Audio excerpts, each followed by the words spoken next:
We'll let people come in. I gotta share this link to actual link. Hold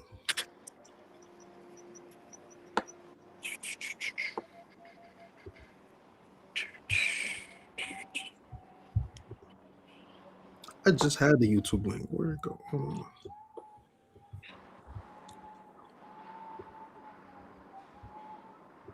There we go. What's good, y'all? What's good, y'all? Welcome in. Welcome in. We'll give people a second. We're only doing YouTube today. No X. So trying to direct people to YouTube for a second. Uh,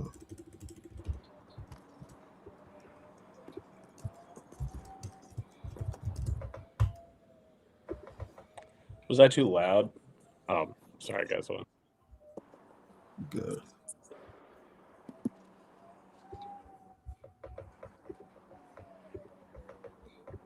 Russ, entertain the people while we wait for them. What you doing, man? Give him the Calipari speech, bro. Nah, it was good, man. People should go and watch Calipari's big rant about everything. It was good. It was real good. He's not right. He's not right about a lot of the stuff. But it's entertaining, though. His heart's in the right place. I'll put it that way. But Sure. yeah, the only solution will be collective bargaining. That's the only solution to any of it. That's Everything it. else, That's it. Bottom everything else line. gets swatted down by the courts. So it's nice. I think that Cal's rant is a good ideal world for NIL stuff. But it'll all get swatted down by the courts, and NCAA has no interest in that. So Yeah, that shit he was talking about was gonna get somebody sued. He said, yeah, there's just no way. Okay, we see the comments coming. We see y'all. What's up? What's up, y'all? What's up, y'all? All right, let's get started. Hold on. Let's play the intro.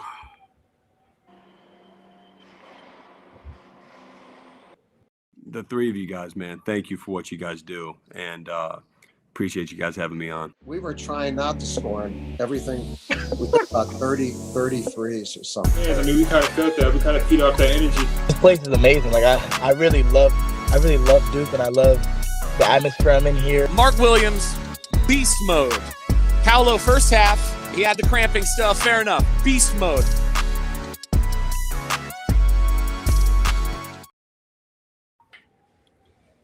What's up, y'all? We're back. The Crazy Cast is back for a special episode, the last episode of 2025 for sure. And we got a good one. Deron Rippey Jr., 5-star out of New York City, in the building. Bang. Just committed to Duke. We'll talk all about that. We'll talk about the roster. We know you'll have questions about what's after this and all that good spiel. We'll jump into it. We got my guy Pablo here from 5 Point Play, and also Going on. Yes, sir. Pleasure you joining us, brother. Also fellow New Yorker. Yes, sir. Appreciate y'all having me, man. Stand up, New York. We in the building, baby. Russ is outnumbered today, buddy. That's all right. That's all right. The best coast will represent regardless. We're here. We're here. We're doing the thing. Where you LA. from, Russ? Oh, LA? Yeah, I'm in LA. I'm from Florida originally, but I've been in LA for a while now. Oh, I thought Zion told me you was from Maine. Nah, I'm just playing. I'm playing. Oh, we got a lot of Duke players coming from Maine. Oh man, but yeah, great news today. Maybe I know people thought it got a little dicey, but at the end of the day, John Shire doesn't lose in recruiting. That's just the bottom line at this point. Like, if he wants someone, he's getting someone. But let's I guess talk about y'all first initial reactions. Russ, what's up, man? Why you smirking over there? No, I just Monty's messages always make me laugh. Yeah, I don't really have much to add. I think he's a really cool and exciting player. I tweeted I was excited to see Pops is a fellow bucket hat aficionado from the announcement video, so I had to go find my bucket hat and do some bucket hat solidarity here. Yeah, look, it's always good when you can get valuable players at the most important position on the court. So I don't have much to add beyond that. We can talk about things like fit and whatever else later down the line, but given all of the uncertainty with portal and with NBA and draft announcements and with recruiting and with everything else, it's hard to get too bent out of shape about how do things fit around piece XYZ when we have no clue what the roster will look like next year anyway. So all you can do, all Shire can do, is find guys who are talented, who have winning pedigree, who can do a lot of different things in terms of shoot, pass, dribble, defend, all the things. Rippey checks a ton of those boxes, and just great to see. It's always good. We're spoiled, Yeah, Pablo. What about you? You've seen Rippey a lot over the years, so also give us your scouting report of Rippey. Yeah, the best thing about Rippey that I see that I like is that he just continues to improve. It's like every time you watch him, he just gets better and better.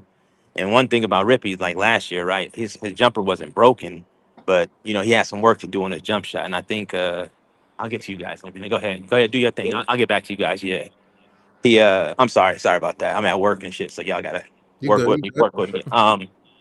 Nah, I mean, just an electric athlete, man. Good. The other thing too about him, man, he's come from really, really good family, man. Really good family, man. You know what I mean? And that's what I like to see about the kid. But I mean, he's an electric player. Like Russ was saying, another player that could dribble, pass, shoot, do it all. And like you said, Shire, he don't lose in recruiting. So, we got another one, man. I'm just happy to see him, come along, join the brotherhood. It's a good thing. You know what I mean? We haven't had a guard like him in a little while. So, Mhm. it's good to see somebody like him, added to the roster. Yeah, definitely haven't seen a guard like him. I mean, there's going to be drawn like comparisons to Trayvon Duval just off of athleticism and explosiveness. I think he has a little bit more offensively, and then as well as the creativity, the quickness. A lot, a lot of people look at the comparisons of a Kyrie. Obviously, we're not saying he's Kyrie Irving. He's not Kyrie Irving. He's not Kyrie Irving. Just nipping that now. People might clip that.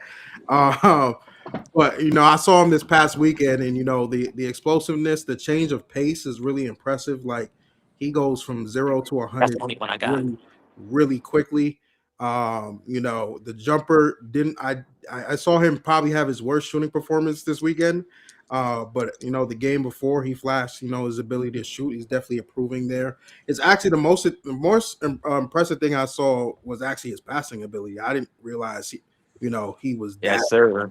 He was that good of a passer, and I think that was like more impressive because even though the shot wasn't following, he was struggling to finish amongst the trees. He was playing a pretty good front court. The passing was there, and the decision making was there as well. I think I have a clip here. Let me see playing it. It started from there it is. There it is. That's original content right there. Original content. But yeah, I think I'm really excited to see where he is. J-Man already talked about it. We're gonna jump into it, I guess, immediately. And I see AC. The size, obviously, he's breaking. Hey, yo. Pause. He's breaking the stretch of Duke playing above 6'5" and up. I don't even think he's 6 foot. I think he's more 5'11". But obviously he does play a bit up because of his athleticism as well. But what are y'all initial thoughts on Duke breaking the stretch of bigger guards? You want to go ahead, Russ? Yeah, I mean, I can. I asked about this issue specifically, you know, this summer. I won't mention where I was, but I was talking to, you know, people at Duke, you know, sort of about this upcoming class and, you know, the fact that some of the guards that it looked like we were targeting seemed shorter. Obviously, Smitty's got incredible wingspan, you know, and both players I think have good strength for their height, but, you know, they're not tall guys. And I sort of asked specifically, like, well, does that factor in? And they're like, yeah, but it's like literally only one factor.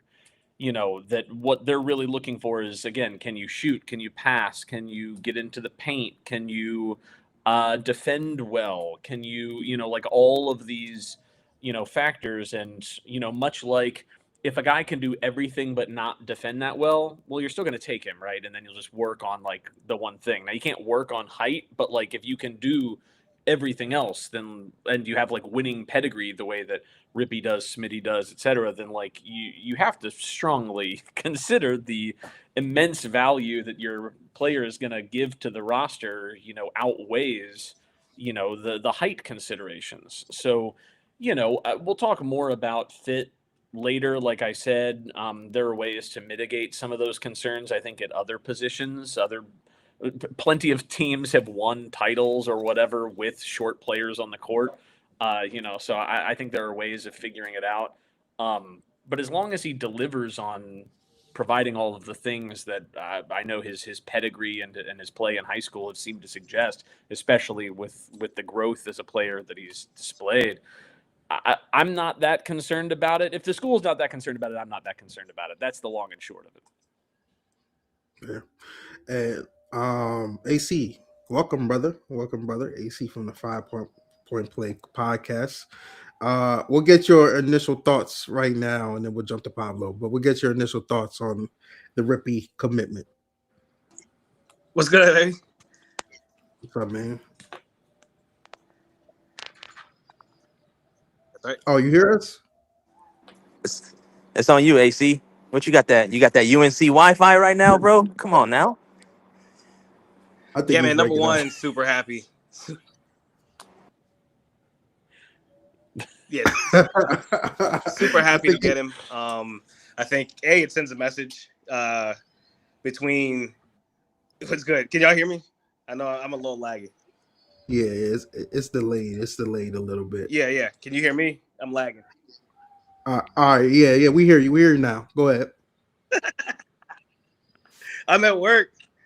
Oh no! Hold on. All right, we'll bring you back. Yeah, let's bring it back. Right. Go ahead, Pablo. What was your question again? My fault. I'm distracted as hell. My bad. The size of the guard. Hey, yo, pause. Come on, B. Come on, son. So I mean, I share a lot of the same feelings that Russ just mentioned. You know what I mean? But my thing too is like, you know, when you're that good, I mean, you got to take a guy, and not just that though, but it's like look at the roster that they're surrounding him with. You know what I'm saying? Like everybody is super big. So it's like, you know what I mean? What you got, Cam Williams is like 7 foot, Maxine Meyer, you know, Bryson is, you know, 6'5", you know what I mean? So they're gonna surround him with the, you know what I mean, the size and the length that he needs, you know what I mean, to be successful. And I think, you know, in a team dynamic, man, I mean, you know, it's all about the team. It's never really about, we know that it's not about one guy. So I don't think that, you know, he's too small. And the thing about it, man, he's from Brooklyn, bro. You know what I'm saying? He's gonna compete. He'll guard a 7-footer. It doesn't matter to him. You know what I mean? From Brooklyn. So it's like he's gonna be there, he's gonna be in your face, he's gonna do what he does, you know what I'm saying? And I think everything will work out just fine, man. I mean, I think one aspect to it too, I did think Shire lately, I think he says he wants to play faster, even going into next year. So I think this is probably, you know what I mean, probably plays a little bit into part of that is you know, as him getting, you know, smaller players or whatever. So maybe that's a factor. I'm not sure, you know, but you know, overall, I'm not too concerned with it. I'm really not. Yeah, and I think from to your point of playing faster, I think he himself is best in the open floor, playing with pace and speed. Him in transition is lethal. From the little thing, you know, little of him I saw this weekend. Him in transition is lethal. You know, you probably want him to get out and run. And even from a defensive aspect, he's a guy that is going to be a great point of attack defender. He's going to jump the passing lanes. He's going to create a lot of the turnovers that maybe our Duke guards haven't been creating in the past couple years, just from his activity. But I would love to see him play in space and play in a fast-paced offense. But we always do say we play fast. We're going to play fast, and it doesn't, usually always happen. That's true. It's the last 2 years, this year and last year, he's made good on that promise to play a lot faster. Like when you look at the pace, especially on offense, it continues to rise. I think I know like 24, he was like, we're going to play faster, and then we still played really slow. But last year we played fast. This year we're definitely playing fast on offense. So I see no reason to doubt that would continue. I do think that like the size is a concern in the sense that if the pieces that you surround him with don't fit or don't work out, or somebody gets hurt or whatever, right? Like, yeah, having a guy who is smaller is possibly problematic on the defensive end. Like, but he's just so disruptive that all things being equal, like, do you want a guy who's 6'5", who's not a good defender, or a guy who's short who really gets after it? I mean, like, I understand. There you go. I understand why people are like, well, just teach the 6'5" guy to be better. It's like, it's not always that easy. Like, I don't know. More than anything, guys who are, and you hear this with like Khan, obviously, and anytime you have like concerns about either size, athleticism, whatever the concerns are, I think Duke is really good at targeting guys who bring like winning pedigree, like the intangibles, the dive on the floor, that do the little things, whenever you see like the scouting reports and it says like, this guy's just a winner, like flat out. I do think that collecting a lot of guys like that can help lift up where there might be problems with size or athleticism with other players, not with Rippey, obviously, or like, shooting or whatever else, right? Like, so, again, not really concerned as of right now. But I also don't want to just go there. It's never a concern or consideration. It could be, maybe, but like not right now. Yeah. AC, you back? I'm back, baby. There we go. What's good, fellas? Welcome, brother. Yeah, give us your initial thoughts on Rippey. I was very happy, man, to see that commitment. It just goes to show the web that John is weaving throughout the country. And it goes beyond just certain programs and things. Like now you're talking about a kid who is Adidas, and it was assumed that he was going to go to an Adidas school. And the parents didn't care about that. Like they just wanted the best fit for their son. I mean, he's a demon, man. And that the combo of John Shire and Rachel Baker is it's hard to beat. If they want somebody, they got him. You know what I mean? And honestly, it means something to switching from Brandon McCoy to Rippey, kind of the way that happened. I think that was indicative of who the kid is and who Deron Rippey is in terms of a player and everything else. And I heard we were talking about the size conversation a little bit. You're talking about going from a point guard who was 6'5" that fits the bill to now a point guard who's shorter, but who cares? Because he can still do a lot of the things on the court that McCoy can't do. He's a better shooter. He's a better distributor, things like that. Defensively, I think we'll look different. Defensively, we might not be as disruptive in the passing lane with a smaller guard, or two smaller guards potentially, but the on-ball defense is going to be potentially better. And then, of course, the scoring potential is off the charts with this backcourt potentially that we have in the next couple of years. Yeah, I definitely think, if we'll get to JSJ, but if we do add a JSJ, maybe our defensive identity of switching everything changes as well. Yeah, no, absolutely. I think that looks a lot different. I do. Yeah. Because you're not switching him onto a post player. Like, you're just not. You can't do that. So, I mean, sometimes it might not to cut you off, AC, but it might happen. But that's the good thing about switching those, because you never really end up, with that primary person that you're guarding from the beginning of the game Right. anyway. You know what I mean? Like it's kind of like it just revolves, man. And that's how Duke's Yeah. defense is. They switch everything. So shit, he's gonna switch on to, he might switch on to Hubert Davis next year. We don't know. You know what I'm saying? And he might lock that up. So He'll lock Hubie up. you know what I'm saying? I'm not even sure. But that's why I'm not really that concerned about it, because of the way the defense is played at Duke. Now, if it was like somewhere else where they, rely on so much, size or whatever, I'd be like, okay, like at a Houston or something, that might be a problem. Yeah. But, But Houston makes it work with small guards too, though. You know what I yeah, mean? they Like, do. They do. they make They it work do. with Yeah. small guards and Because they no help shot so blocking well, center. man. So They help so well. yeah. But then, like, look at our front court next year. You know what I'm Right. saying? Like, we got some beasts, you know what I mean? And they Yeah. still got to do some recruiting. I think we still going to, I can Yeah. see us still, getting a center. You know what I mean? Yeah. Sure. From somewhere. Yeah. I don't So know. I think we've also seen this year, the team's desire to show some different types of defensive stuff. It's not Sure. always a switch. It's not always, like sometimes they're doing the, the hedge to prevent the switch. We obviously did like a little bit of zone in a key spot, right? Like I think that we've got enough smart X's and O's guys to be able to figure out like how to mitigate a lot of those concerns. Yep. Again, that doesn't mean that like I don't have flashbacks of like Blake Hinson just like shooting over the top of Jeremy Roach some, right? Like I understand that like people probably still are a little shaken up by some of those things Sure. that we've seen.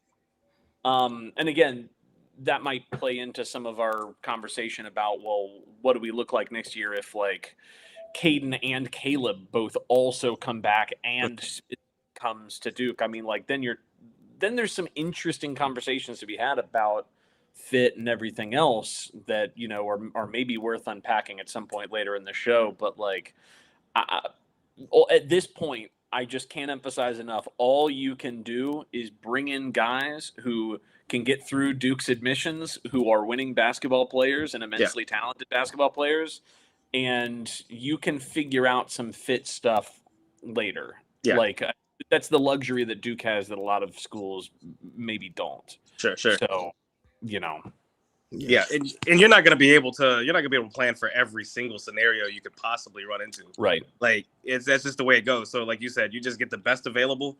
It's just like the draft and the NBA, whatever. Get best available and make it work. yeah. You don't find Rippies and Smitties in the portal. No, you don't. You find a lot of guys. You find a lot of guys who shoot 42, 28, 64 with 2 assists and 3 turnovers a game, right? You find those guys. Yeah. But like you don't find a lot of guys with the upside of being possible one and done type NBA prospect sort of dude. Yeah. So and for him to be in the conversation of one and done at 6'1" it's impressive, and it shows what he's capable of doing. Like I think his ceiling is probably Jason Williams' numbers, not Jason Williams, but Jason Williams' numbers in terms of 19.6 assists. I think that's the ceiling, but I don't know if that's under John's system. I don't know if anybody's going to average 6 assists, but he's capable of that. Yeah. He can have that game. And that's a good segue, Russ, into I guess our next topic, because we have to talk about it. Everyone's asking. Number one, Jordan Smith Jr.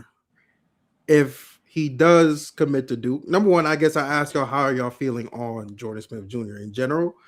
And then the second question to that is the fits. If Jordan Smith is coming back, as Jordan Smith is joining us, is Caleb Foster coming back? Is Caden coming back? Like that talk is obviously gonna start bubbling amongst fans. So and I'm sure it's been all in the comments today. So I guess Russ, you can start us off and just your initial thoughts on Jordan Smith Jr. Look, he's a great player. He'd be awesome in a Duke uniform. He's a nightmare for opponents on defense, a nightmare in transition. He really gets after the boards. He's such a beast getting downhill. I mean, like, this is the sort of guy that you love to see play. In terms of, like, what next year looks like, you always have to think about this as, like, a pseudo math problem, right? There's 200, player minutes, on a roster at any given game, right? So, if you've got Caden and Caleb and Smitty and Rippey, and Hamania is back, and Bryson Howard, and there's going to be 40 minutes of center play, and Williams might take some of that, but he might take some 4 minutes, right? So then what does that look like? What if somebody like, again, maybe a bit of a long shot, what if somebody like Slim comes back? What if somebody like Pat comes back, right? Like, these are guys that could, in the NIL era, at least kick the tires on what a return would mean. Maybe not, but maybe. And so where are the minutes and how do you get your best players all sort of on the court at the same time in a perfect world? I don't know the answer to that. I think it's a really interesting question, in particular with those 4 guards, but you know, it's so hard to sort of map out based on so many of the other factors, not to mention any portal considerations, you know. Not to mention anybody could unexpectedly leave for the portal. I don't know that I expect that, but you can never rule it out. Guys who we might not think should declare for the NBA might just go. You know, again, some guys are just ready to move on, right? Like, so we can talk about specific combos if you want, but again, for guys in the comments who are like, it's 2 guys 6'2" or under, like, what are we gonna do? It's like, well, I don't think it'll be just 2 guys under 6'2" and nobody else. First of all, I think you have at least one of Caden or Caleb back. Would I be a little surprised if all 4 guys are back next year or are here that we've mentioned? Maybe. I think it's. I don't know. I don't know that. That's just, you know, reading tea leaves, right? But like, maybe we'll see. You know, we'll see. Anybody could leave for any moment, for any reason. Any guy could come here and choose to come here. So I don't know. Again, I don't think it's worth sweating it that much. But again, somebody like Smitty, you're not finding a guy like that in the portal. You're just not. So, you know, you have to work really hard to get the most talented players that you can find and put them on your roster, and then figure out things like, what does the shooting look like? What does the defense look like, et cetera. You can work on some of that stuff later in the portal and what have you. Yeah. Pablo, go, and then we'll pass it to AC. Yeah. So first question to Jordan Smith, for first statement, I guess, on Jordan Smith Jr. I mean, obviously, we want him at Duke. I mean, great player. That goes without saying. But you know, just another guy on a roster that I think, you know, would just help, you know, on the perimeter as far as, you know, defense goes. I mean, you get him and Rippey in the backcourt defending. You know what I mean? If you could get them to, you know, stop the ball and really getting their guys, I mean, so many different things is gonna, you know, happen on the positive side for Duke. And I just believe that, you know, man, that kid Jordan Smith Jr. is like, if you look at his team really isn't that good, Right.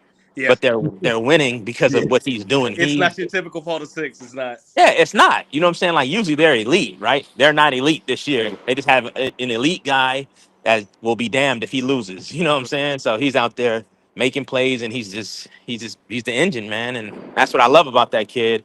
I think he's a dog. I think he dominates in the middle of the floor.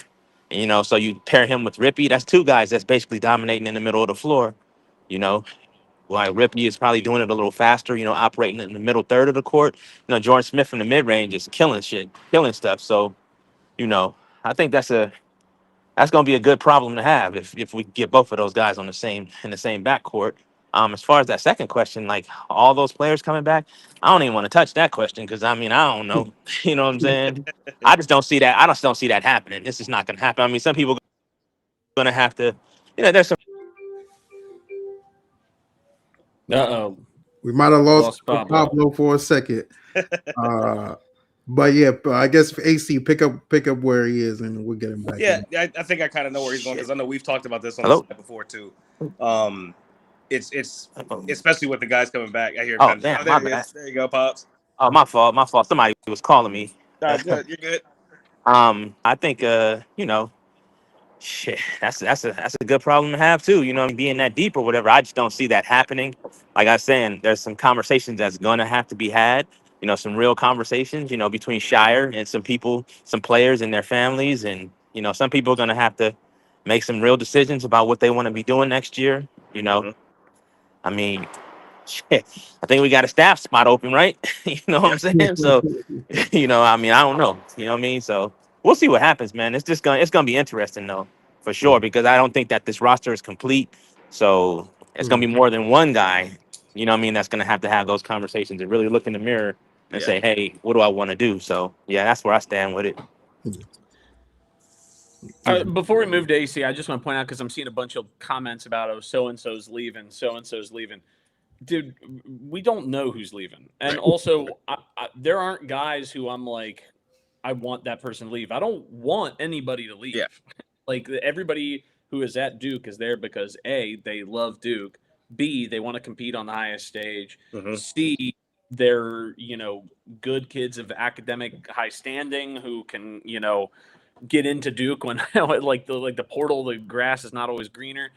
Look, I know I forgot to mention some kids like Wilkins and Harris, who I also would love to see back, and would also be part of that 200 minutes next year, right? So like, I don't know. I just caution people in general of being like, yeah, this guy's leaving, especially given the fact that like I was pretty confident that Caleb Foster would not come back last year, and I was wrong, right? Like.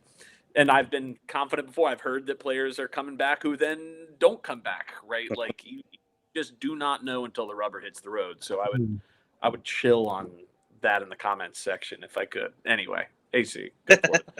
No, and that's honestly that's what I was gonna touch on real quick, was just that it was, if they bring these guys in, then obviously he has a plan. John has shown the ability to retain, and he's also shown the willingness to say bye and start all over if need be. So I think this is one of those, we just, as fans, we just got to sit there and let it happen the way it's going to happen, and just kind of roll with it. I mean, we're spoiled. We're a spoiled bunch. I think any other country or any other team in the country would be happy with this kind of discussion where you're like, oh, well, I want this kid to leave because I want this kid to come in and all this other stuff. Like, nah, like he's going to bring in the best players. You're going to compete in practice. If you don't like it, get out. You told me you wanted to compete to start, so that's why you're here. So I think this is it's a highly competitive bunch that John has put together the last couple of years, especially, and it's not going to change, especially with getting Rippey and the prospect of getting Jordan Smith. You're talking about two of the most competitive guys in the class. It's not going to change. Yeah, and I think even if it is a crowded roster next year, I think we've all seen that Shire is going to play whoever deserves to be on the court. Like it's not going to be a situation where if he does have to, he's played 9 this year. I know that was a topic we talked about in the preseason. Is Shire going to extend to? He's played 9 consistently. Even there's only one team since 2011 who has had less than 9 guys play double-digit minutes 20 plus games. So even Coach K and John have gotten the stigma that they don't play guys, and it's not true at all. It's a bold-faced lie that rival schools have perpetuated in recruiting and outside of that and on social media for years, and none of it's true. Like they play guys, like up to December is used for development, part of January, and then once you get late January into February and March, now you know who the team is solidified. And if you've earned your time through that December and January month, then you're going to play. If you haven't earned it, then you're not playing. It's how it goes. And that's how it goes everywhere else in the country. It's not just Duke. Every coach cuts his roster down to 7, maybe 8 in the NCAA tournament. They don't want to play. They don't want to put number 8 on the floor if number 5 or number 3 is good. Like, why would you play a worse player if all your good players are okay? Like, no, we're not doing that. Right, exactly. And even the prospect of having the possibility of having a stacked roster only helps the team more. Yes, practice. Just think about the practices. Isaiah Evans said it after the Auburn game. Like he didn't come to Duke to be handed a spot. Yeah. He wanted to earn it. He wanted to play with the best, and it made him better. So that aspect as well. If they do have a loaded roster, which they will have a loaded roster next year. It's only going to make the team better. Absolutely. We're only going to see the positives from it. So, caution yourselves, Duke fans. Calm down a little bit. Calm down. Yeah, for real. Well, I think too. It's easy to fall in love with. Like people will point out to like rosters like Alabama's or maybe Kentucky's in the summer and go like, well, here they look 10 deep, right? There's 11 scholarship players who. Yeah. Even the 11th guy scored double-digit points for a mid-major or like whatever else, right? And I think there's a twofold response to that. One, there are a couple of teams that do genuinely play 9 to 10 players even into March on a regular basis. And so those teams, it is a little easier to recruit somebody who might be a 6th guy somewhere else to be your 10th guy at a school like that. I would say that that's never been what Duke wants to do.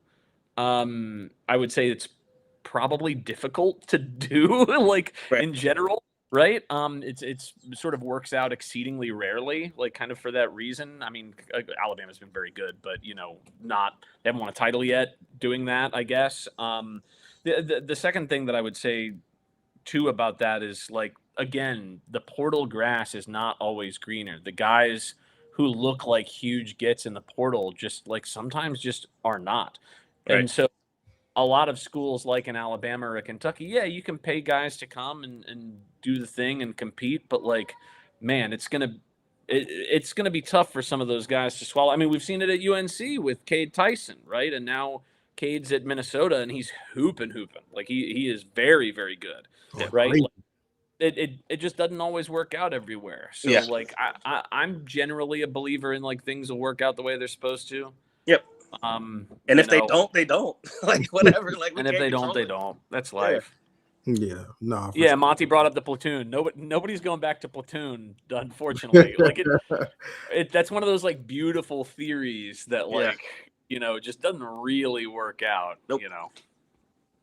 Yeah, I mean, in that Kentucky team, there are players better on the bench that should have been in the starting lineup. That Duke doesn't do that. If they weren't platooning, there's a chance that they have that title and not us. Right. Just like I said today, I guess we'll never know. But no, definitely excited just on what Shire's cooking up. I mean, now you have Cam Williams, Bryson Howard, Deron Rippey, Maxie Meyer. Although Maxie Meyer is probably the project of He's definitely, I look at him as a project. Yeah, I heard some reports from the John Holiday Classic that he'll need some development. The John Wall Holiday Classic, that he'll need some development, which is fine. I think that's why Shire brought him in. It's a project. But I'm liking where this class is right now. It's obviously now the number 1 ranked class in high school right now, and it may just jump from 1 to, like, I don't even know what's 1 plus. They'll take the 1, 2, 3 end spot if they get Jordan Smith Jr. adding on to it. But it's another highly ranked class coming to Duke, and Shire's getting the job done there.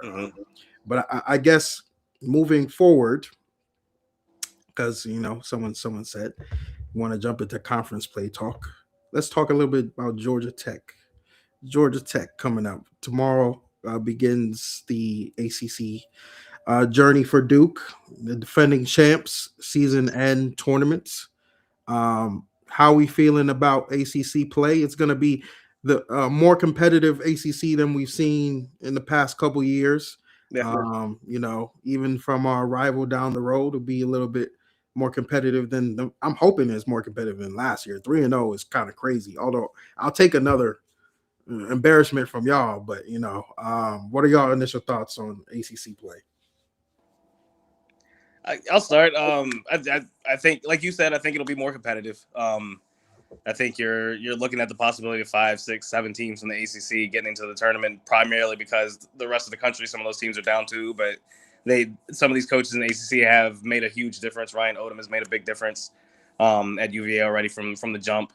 So we Pat Kelsey, Will Wade is already he's already shown what he can do. So the conference will get better with better coaching, and so far it's some of the marquee schools, if you want to call them that, we have gotten that. I think it looks like, at least anyway. So hopefully that brings the rest of the conference up. And then you got surprises like Virginia Tech and California, who are playing well. They could surprise, could not. We'll see how it goes. But going to Georgia Tech, I think Stoudemire, I looked at him as one of those guys who could have been one of those coaches, maybe with the profile at least to bring things up. But so far, I don't know. I'm not super impressed by him as a coach. I think he has a talented team to a degree. They haven't beaten anybody of note yet, but they've been close in the games that they've played ID major teams. So, anything can happen. Kawachi Reeves could hit 5 threes right off the bat and get going that way. But and Bayadongo, of course, he loves playing against Duke, for whatever reason. So that guy, you can expect him to play well. But what they do on offense, I think offensively with our switch defense and things the way we play, I think that kind of shuts down a lot of what they want to do, especially with that 2-man game. I could see it maybe being a close-ish first half, but we should be able to run away with this game if we do what we're supposed to do. I don't look at those 2 games, the last 2 games that we had, as an indicator of what this team is supposed to be. I know they were pretty rough, but we were up 17 against Texas Tech. We continued that game, then we're beating them by 20. So I'm cool with that. We lost the game, whatever it is, but it shows what this team can be if they stay locked in. So let's just stay locked in and get a good win. Sure. Yeah, they're bad. I knew that was coming. They're bad. They're a bad team. Look, every good team can lose to a bad team if they don't take them seriously. Sure. So me saying they're bad is not the same as me saying they have no chance of winning. Right. But they're bad. And, they're going to do, kind of what I feel like I expected them to do this year, which is they're going to win like 3 or 4 games in conference play, and like one of them is going to be against a top 3 team in the ACC, and then they're going to beat like Boston College or whatever, right? Like it's going to look like that. And so you just don't want to be the top 3 ACC team that they beat randomly. That's just, so don't screw around. I mean, yeah. I would be really, really disappointed if Duke comes out flat in the first half in the same way that they came out flat against Texas Tech in a way that sort of in the long run might have cost them that game. And then obviously after a very good start against Lipscomb, they immediately went flat after that. I mean, like, those were 2 sort of embarrassing first, beginning of game performances there. We're better than that. So at a certain point, the results of a first half need to, show that Duke is better than that. And this would be a great place to start. I think that the ACC is better. It's probably the best it's been since 2019, something like that. There are still a lot of coaches that are mid to bad in the ACC. That unfortunately just isn't going to change anytime soon. But we'll see. My guesses on the season really haven't changed too much. We're still, maybe we lose 3 games in conference, 4, somewhere in there, right? How many did we lose last year? Last year, 2? I think we lost 2 last year. Or no, regular season we lost 1. Oh, 1 ACC. Yeah, we lost. That was it, right? Yeah, Clemson. So I think like 3 to 4 is like a safe bet, given that it's a notably improved ACC. We have some tough Saturday, Monday turnarounds. We have some very tough turnarounds. I mean, we talked about in the last show, Zion, I know you weren't there, but we talked about sort of the spots that are kind of gross for some of these games. Like the obvious one is playing NC State at NC State on a Monday, 2 days after playing Virginia and right before we play the season closing game against UNC. Right. Yeah. Like that is the spot of all spots for NC State. I mean, that's ridiculous. Like, what are you going to do there? I mean, like there are some like weird spots that like Duke, like I think the one that I highlighted that like shouldn't surprise people if Duke like seems a little flat in that game is like playing FSU at FSU on a Saturday before playing Louisville at Louisville on a Tuesday. Yeah. That sort of screams not cover the spread to me. Like, that's just a really hard spot. We've got 2 games in California. Both of those teams in California are pretty pesky. I think that I don't know that they'd be like good teams, but they are capable of winning games at home when the other team travels across the country. So I don't know. I don't know who the 3 or 4 would be against, right? Like, I think cop out. That's a cop out, no, bro. it's not it's the reality of basketball. Which you said 3 or 4. That's a lot of losses, Russ. Are you kidding me? That's a 1 seed season. Are you kidding me? That's still a 1 seed season. That's a 1 seed season. Which ones are you looking at? Which one? I just mentioned some of the ones I'm looking at. You look at the 2 Louisville games. You look at the 2 UNC games. You look at State at State. Virginia good. You look at the road games in California, and you look at that spot game at FSU. That's 7 games. I'd say you lose 3 or 4 of those. I think that's Okay. reasonable, right? Like, and that's still a very good and hugely successful season if that's the case. You know, and if it's better than You know, that, like, good Lord, I mean, Yeah. then we're in tremendous shape. But like, people also have to remember last year's result. That was one of the best college basketball teams of the last quarter century, right? Like, we can still be one of the best teams of the decade and not hit that result level. Like, Right. that's just, you know, yeah. it's just kind of what it is. So Yeah. that's how I feel about it. ACC still not that good, but at least there are more teams that are interesting this year. And it's a tough schedule compared to some of the other upper echelon ACC teams, right? Like, I feel like UNC's schedule is a little light. I feel like I'd have to look at some of the other slates. I forget, but I remember looking preseason and thinking Duke's got Louisville twice. They got Carolina twice. At least they get Virginia at home, which is good. You know, we've got the California trip. Yeah. I And don't Blacksburg is know. never easy. Worse Virginia Tech teams have given better Duke teams trouble. That is also That true. is true. It's a terrible place to shoot. Trust me. I know very well. It's a You're an horrible alum. place to play basketball. I'm telling you, you can't Yeah. see. They fixed the lights. It's a little brighter in there. That's about it. Yeah, and I mean, They if do that we blackout. beat Louisville at home on Monday, you know, there might be a bit of a come down on the road, right? Like, that kind of thing. Like, yeah, I mean, you could throw that game into my sort of pile of, you know, possibles, you know, but yeah, I still think that on the whole, you know, losing 5 games this season, maybe, I mean, 4 would be a huge success. But if we lose 5, that's still a 1 seed type of season, I Yeah, think. I mean, compared to last year, where if you lost 4 last year, you're like, what happened?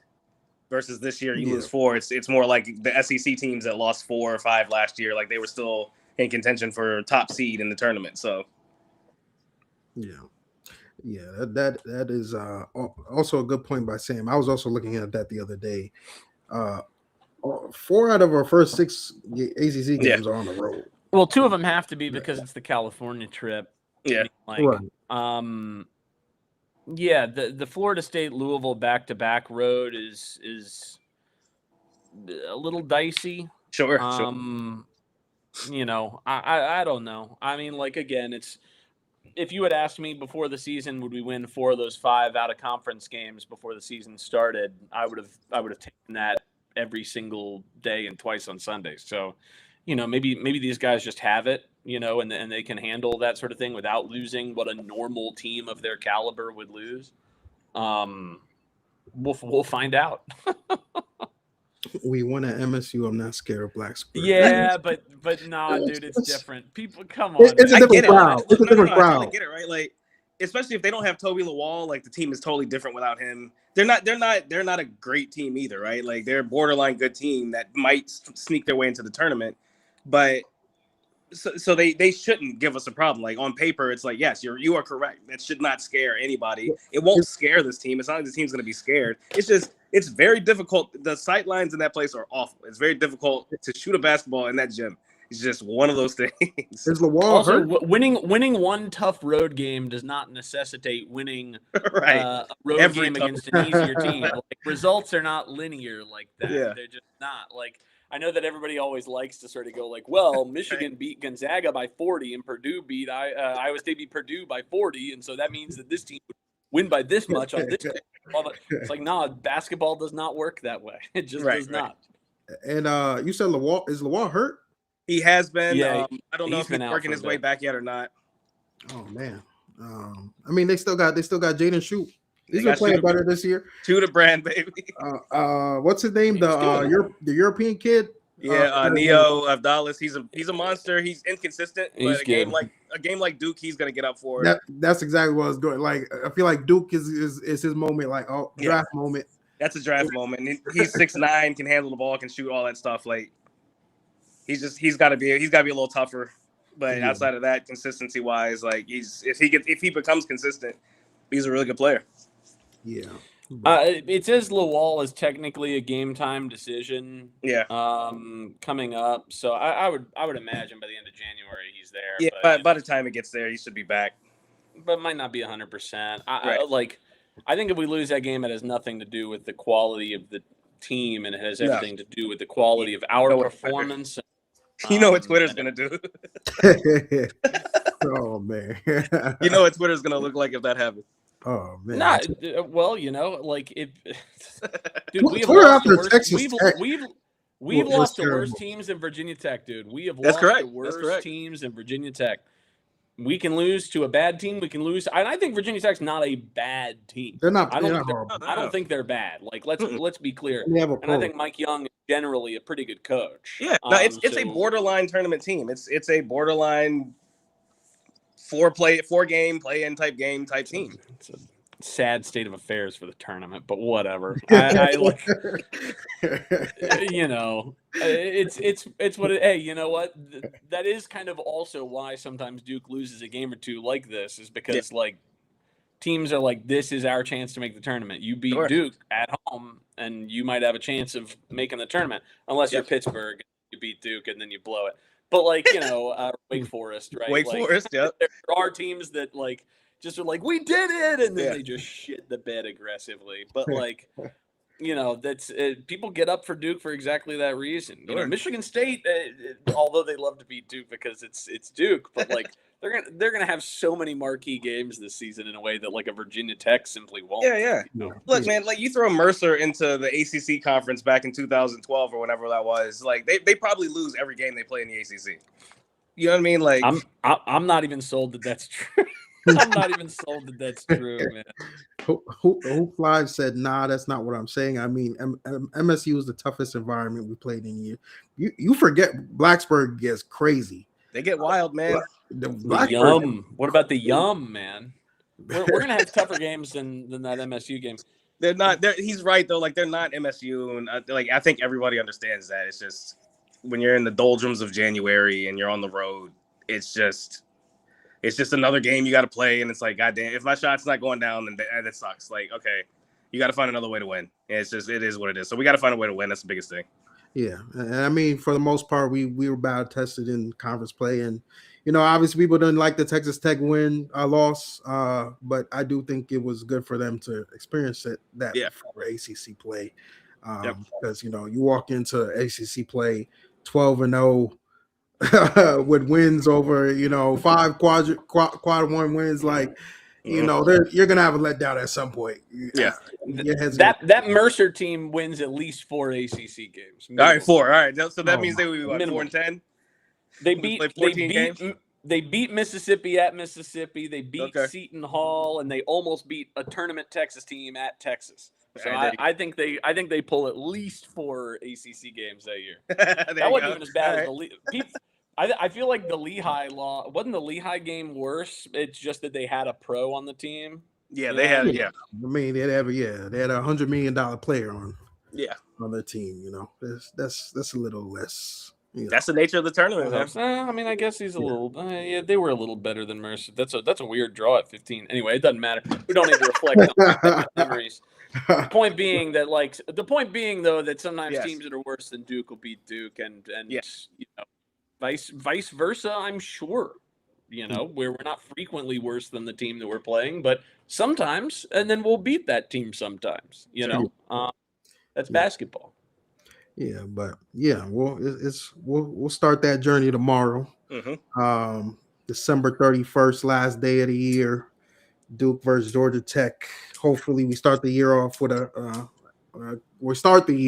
1-0 in conference play. Please God, if we lose in Dongo again, man, I'm gonna lose my mind.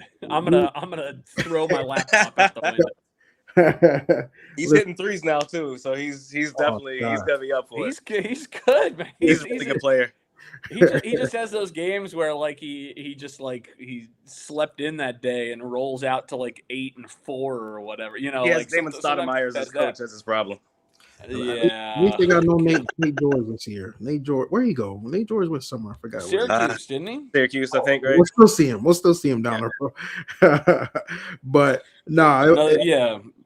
bad coach to worst coach. No, we definitely won't lose that Syracuse game though. At least I know that one. Let me knock on wood just so nobody clips that. Oh God.